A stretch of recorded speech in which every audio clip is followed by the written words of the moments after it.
మోకాళ్ళ మరియు నడుము నొప్పులకు చిన్న ఇంజెక్షన్ ద్వారా పరిష్కారం. డాక్టర్ ప్రకాష్ గుడిపూడి 18 సంవత్సరాల అనుభవం. సంప్రదించండి elite spine and pain management centre Manikonda, Hyderabad. HMDA మాజీ డైరెక్టర్ శివబాలకృష్ణను కస్టడీకి ఇవ్వాలని నాంపల్లి కోర్టును ఆశ్రయించారు ఏసీబీ అధికారులు.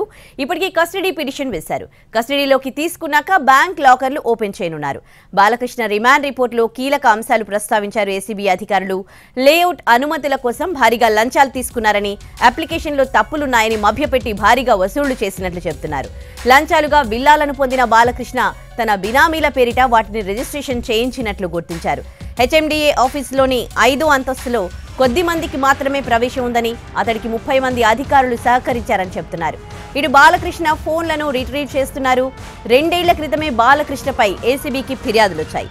వట్టినాగులపల్లిలో భూ వినియోగ మార్పిడి జీవో పైన ఫోకస్ పెట్టింది ఏసీబీ.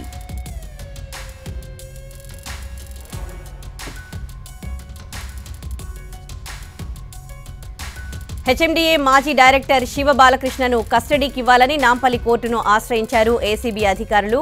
ఇక ఇదే అంశానికి సంబంధించి పూర్తి డీటెయిల్స్ మా ప్రతినిధి రమేష్ వైట్ల అందిస్తారు ఫోన్లో. రమేష్, ఇప్పటికైతే రిమాండ్ రిపోర్ట్లో కూడా చాలా కీలక అంశాలు పేర్కొన్నట్లుగా, అలాగే ఇతడితో పాటు ఇంకా 30 మంది అధికారులు దీంట్లో ఉన్నట్టుగా తెలుస్తోంది. దీనికి సంబంధించిన అప్డేట్స్ ఏంటి రమేష్?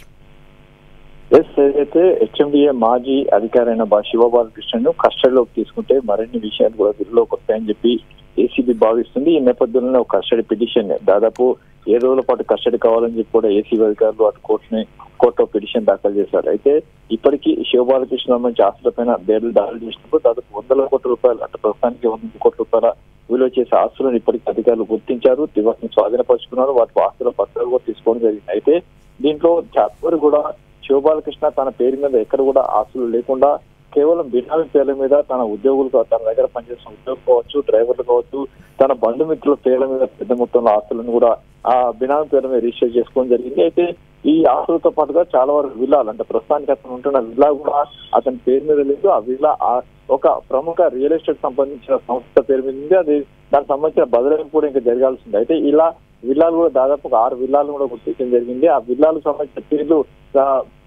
బినామీల మీద ఉండడం జరిగింది. అయితే ఇతడు పెద్ద మొత్తంలో తనకు అనువైన తన అంచెలు, తర్వాత తనకు సంబంధించిన వ్యక్తులను, తన మాట వింటున్న అధికారులను తన దగ్గర పెట్టుకొని పెద్ద మొత్తంలో అక్రమాలకు, తర్వాత ఎవరైతే హైరేజర్ బిల్డింగ్ కోసం పర్మిషన్ వస్తారో దాని లోటుపాట్లు ఉన్నాయని చెప్పి దానికి సంబంధించిన అక్కడ ఆ కంపెనీలో పెట్టుబడులు పెట్టించుకోవడం కావచ్చు, లేకుంటే ఆ ఆస్తుల పర్మిషన్ ఇచ్చిన తర్వాత దాంట్లో విల్లాలు కావచ్చు, లేకుంటే ఫ్లాట్లు తీసుకోవడం కావచ్చు, లేకుంటే కొంత షేరింగ్ తీసుకోవడం కావచ్చు, ఇలా ప్రతి చేయడం జరిగింది. గత కొన్ని సంవత్సరాల నుంచి కూడా పెద్ద మొత్తంలో హెచ్ఎండిఏలో పనిచేస్తూ అతను పెద్ద మొత్తంలో అక్రమాస్తులను కూడగొట్టారని చెప్పి ఇప్పుడు ఏసీబీ భావిస్తుంది.